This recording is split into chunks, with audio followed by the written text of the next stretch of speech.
Hi, everybody. This is Silvio Canto in Dallas, Texas on Tuesday, January the 15th, and welcome to our video commentary.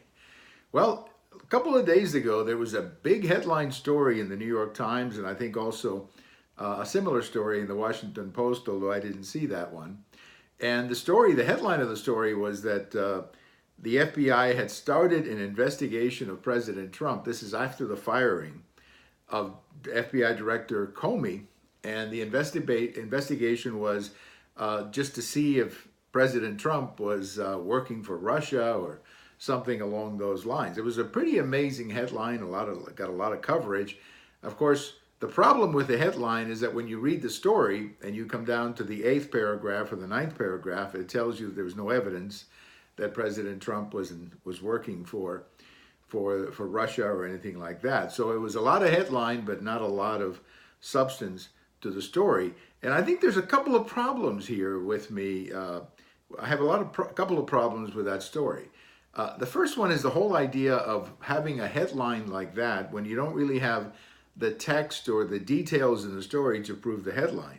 I mean, I think if the media is going to put out a headline like that about the President of the United States, they should have a little bit more substance in their story.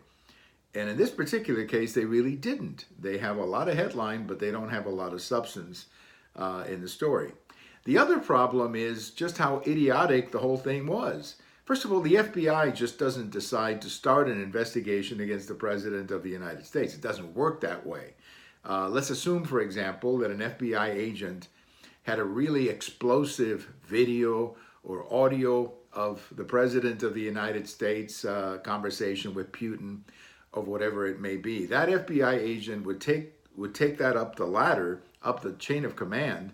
It would probably have to go to the FBI director. The FBI director would then take it to the Attorney General, and then the Attorney General, I suppose, could go in a couple of directions. Number one, he could confront the president directly, or maybe he would bring in the heads of Congress and say, look, I've got this, and I want you to go with me as we talk to the President of the United States. I mean, this would be a major operation, not the kind of thing that anybody at the FBI could conduct. So exactly who was leaking this information and who was passing this information to the New York Times, I mean, that in itself is pretty important. So I just think, at the end of the day, that sometimes it seems to me, sometimes the media gets angry at President Trump when he talks about fake news.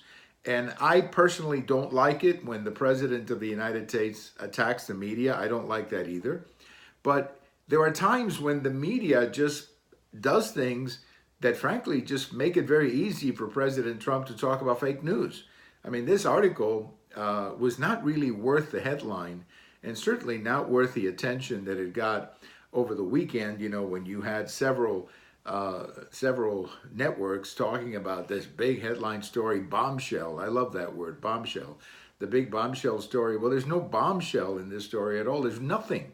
There's nothing to this story. Just a lot of, just a lot of words, but frankly, not the story that the headline would suggest. So I would recommend to the media to be just a little bit more cautious when they do things like this, because at the end of the day, this hurts the credibility of the media more than it hurts the President of the United States. Well, thank you for watching. We have all of these on YouTube, we have them on Twitter, and we have them on my blog.